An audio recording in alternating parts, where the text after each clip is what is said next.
Existe um tipo de frio que não aparece em nenhum termômetro. Ele mora nos tijolos expostos dos prédios que um dia foram bonitos. É esse frio que abre Rocky, de 1976. Quase todo mundo lembra desse filme pelos motivos errados. Lembram só dos punhos erguidos no alto de uma escadaria, da trilha sonora triunfante, do grito no final. Transformaram Rocky num pôster de academia, numa frase pronta para a segunda-feira de manhã. Mas quem assiste ao filme devagar, sem a mitologia de que se acumulou em cima dele ao longo de décadas, encontra outra coisa. Encontra um homem sozinho, uma cidade cansada, encontra o silêncio de alguém esquecido antes mesmo de ter tido a chance de ser lembrado. O filme começa dentro de um ringue decrépito, sob um mural desbotado de Jesus Cristo que parece observar tudo com o mesmo cansaço de quem já viu aquela cena se repetir centenas de vezes.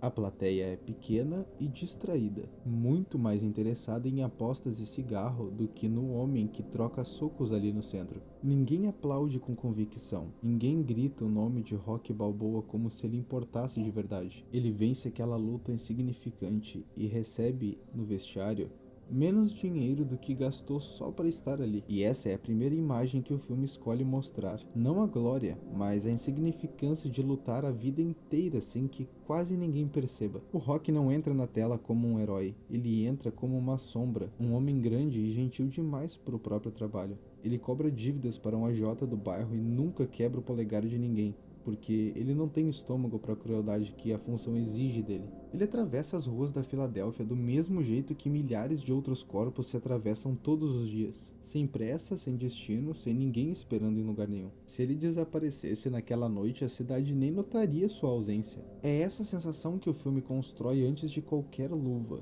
antes de qualquer sino de round. A invisibilidade, a experiência de ocupar espaço sem ocupar importância nenhuma. A rotina do Rocky não tem nada de heróico. Ele acorda cedo, bebe ovos crus direto do copo porque é o café da manhã mais barato que existe, treina sozinho numa academia que já parou de acreditar nele havia anos. Seu armário é dado a outro lutador mais jovem, como se o seu tempo já tivesse esgotado mesmo antes de realmente ter começado.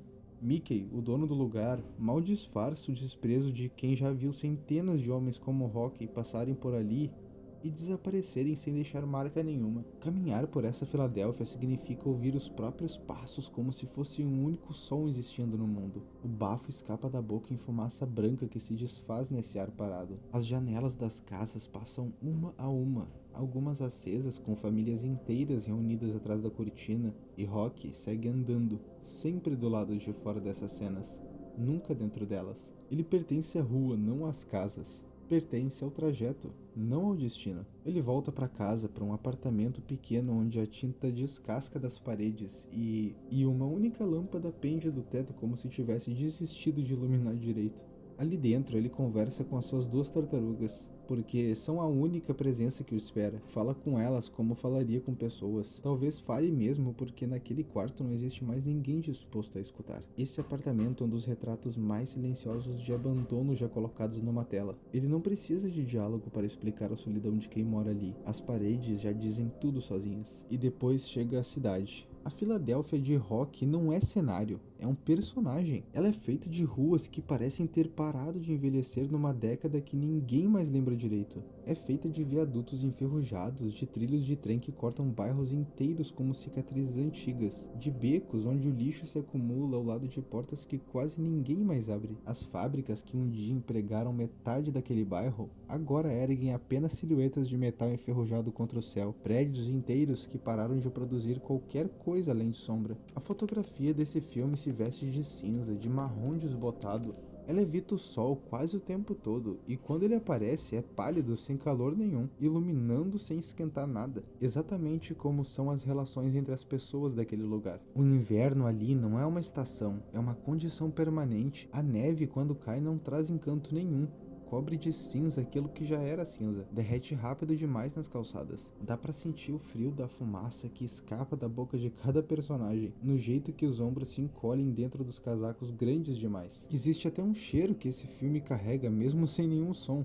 O cheiro de concreto molhado, de ferrugem, de fumaça de cigarro. É uma cidade que desistiu de tentar parecer outra coisa. Nesses bares, sob uma luz amarela fraca e o som de baixo de uma jukebox tocando para ninguém especial. Os mesmos rostos sempre ocupam os mesmos lugares. Homens que um dia tiveram outro plano para a própria vida e, em algum momento que ninguém sabe apontar direito, decidiram que aquele balcão era o mais perto que chegariam dele. Paulie, irmão de Adrian, é um deles. Carrega raiva demais para o tamanho da própria vida. Trabalha num frigorífico descontando numa carcaça de boi tudo que não consegue dizer em voz alta. Mickey é outro. Um velho que já foi alguém no boxe e agora sobrevive administrando a irrelevância dos outros para não precisar encarar a própria. Ninguém nesse filme é vilão. Todos são apenas pessoas que a cidade engoliu. Cada uma no seu próprio ritmo. É nesse cinza inteiro que aparece Adrian. Ela trabalha numa lojinha de animais que cheira a serragem e ração, e quase se escondendo atrás dos próprios óculos, atrás do próprio casaco, e até da própria voz baixa demais. Ela também aprendeu do seu jeito que é mais seguro ocupar pouco espaço no mundo. Rock não a conquista com grandes gestos, porque ele não tem grandes gestos para oferecer. Ele conquista ela com insistência gentil, com a paciência de esperar um sorriso que demora semanas para aparecer.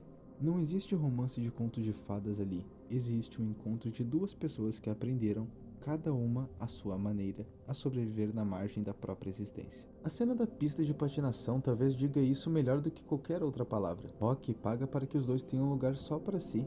Não para impressioná-la, mas para que ela não precise se sentir aliviada por ninguém enquanto tenta, sem jeito, ficar de pé sobre o gelo. O lugar inteiro fica só para eles. É um gesto pequeno, quase invisível, mas é ali que o filme revela sua ideia mais bonita sobre afeto. Cuidar de alguém não é salvar essa pessoa, é simplesmente estar perto, sem pressa e sem cobrança. Dois corpos sozinhos dividindo o mesmo silêncio gelado. E, por um instante, esse silêncio dói um pouco menos. Adrian não tira Rock da solidão. Ela divide essa solidão com ele, e isso, de um jeito estranho, é mais bonito do que qualquer salvação poderia ser. A chance de lutar contra o Apollo Creed não chega como recompensa ou como mérito nenhum, chega quase como piada do destino. Uma jogada de marketing para as comemorações do bicentenário americano, que precisa de um adversário provável, um nome que soe bem estampado num cartaz. Ninguém escolhe Rocky Balboa porque acredita nele. Escolhem porque ele é conveniente, porque sua história de azarão local rende uma boa manchete. E é exatamente aí que o filme se torna mais profundo do que qualquer história de esporte, porque para todo mundo ao redor aquilo é só um evento, um número de audiência, uma piada bem produzida. Mas para Rocky, aquilo se transforma em outra coisa. Não é a chance de vencer um campeão, é a chance de provar, mesmo que só para si, que ele não é apenas mais um homem se dissolvendo dentro de uma cidade que já parou de esperar qualquer coisa de seus filhos. A luta nunca foi contra Apollo Creed. Apollo é só uma superfície, um corpo contra o qual Rock pode finalmente descarregar toda a frustração acumulada de uma vida inteira passando despercebido. O verdadeiro adversário sempre esteve mais perto. Estava no espelho do apartamento pequeno. Estava no armário que já não era mais dele. Estava em cada rua vazia que ele cruzava sem que uma única pessoa notasse a sua existência. As pessoas olham para o Rock e só veem um corpo grande, um pouco de força bruta útil para cobrar uma dívida ou entreter uma multidão num sábado qualquer à noite. Poucas pessoas param para imaginar que ali dentro existe alguém pensando, sentindo e se perguntando todos os dias se a própria vida ainda significa alguma coisa. É por isso que os treinos, vistos sem a nostalgia de trilha sonora, parecem quase desesperados. Rock correndo pelas ruas ainda escuras, atravessando um mercado de peixe que cheira a sal e gelo derretido, socando pedaços de carne pendurado numa câmera fria porque ele não tem acesso a equipamento de verdade. O som de cada golpe é abafado pelo isolamento, um barulho surdo que ninguém do lado de fora chega a escutar. Aos poucos, um bando de crianças do bairro passam a correr atrás dele pelas ruas. Não porque acreditam que ele vai vencer, mas porque talvez pela primeira vez, alguém ali parece estar indo a algum lugar. Isso não é heroísmo, é a tentativa de um corpo inteiro provar para a própria cabeça que ainda existe algo ali dentro, que vale a pena lutar para manter vivo. Quando ele finalmente sobe sozinho os degraus gelados do museu, no meio da manhã mais fria do ano, aquilo não é comemoração. É um homem gritando sem palavras que ainda está ali, que ainda respira, mesmo que o mundo inteiro continue girando sem prestar atenção nele. Vale lembrar que essa história nasceu das mãos de um homem que também não era ninguém. um ator desconhecido, sem dinheiro, que escreveu o roteiro em poucos dias de assistir uma luta de boxe na televisão, e que se recusou a vender a história para os grandes estúdios, a menos que ele pudesse interpretar o próprio personagem. Talvez não seja coincidência nenhuma que a história de um homem invisível tenha sido escrita por outro homem que sabia exatamente qual era essa sensação. Quando a luta finalmente acontece, o filme já entregou tudo o que precisava dizer. Rock não luta pelo cinturão, ele luta pelo direito de continuar de pé até o fim, custe o que custar. Ele só precisava terminar de pé, não precisava vencer. Precisava apenas provar para si mesmo que ele aguenta o tempo inteiro, que não desmorona e não desaparece. Quando o sino final toca e os juízes começam a ler o placar, Rock nem tá prestando atenção. Ele grita o nome de Adrian, atravessando a multidão, o sangue, o caos inteiro do ringue, procurando o único rosto que fez toda aquela dor valer alguma coisa. A vitória que ele buscava nunca esteve no cartão de pontuação. Estava em continuar de pé, em ter alguém esperando por ele. Estava principalmente em deixar de ser um homem que a cidade inteira esqueceria assim que ele fechasse os olhos pela última vez. Existe algo profundamente atual nessa história, quase 5 décadas depois de ela ter sido escrita e contada pela primeira vez, porque hoje, agora em algum lugar, existem milhões de pessoas vivendo exatamente como Rock vivia no começo do filme, acordando cedo para empregos que não escolheram de verdade, atravessando ruas que não reconhecem seus rostos, voltando para apartamentos pequenos, conversando sozinhas, tentando preencher o silêncio com qualquer outra coisa que se pareça com companhia. Trocaram as tartarugas por telas que também não respondem de verdade, mas seguem a mesma rotina de sempre. Rock não é a história de um homem que venceu uma luta, é a história de um homem que se recusou a continuar invisível. É sobre a diferença entre existir e ser lembrado, entre ocupar espaço e ocupar significado. Lá fora, agora, ainda existe esse mesmo frio que não aparece em termômetro nenhum. Ainda existem ruas vazias, apartamentos pequenos, lâmpadas únicas pendendo de tetos cansados, pessoas repetindo o mesmo trajeto todos os dias como se isso fosse o suficiente para ser chamado de vida. Ainda existe alguém acordando cedo demais para um trabalho que não escolheu, tomando café frio, vestindo o mesmo casaco surrado, se preparando para atravessar mais um dia que ninguém vai notar. E talvez nesse exato instante, em algum lugar dessa mesma névoa, exista alguém decidindo pela primeira vez que também não quer mais desaparecer.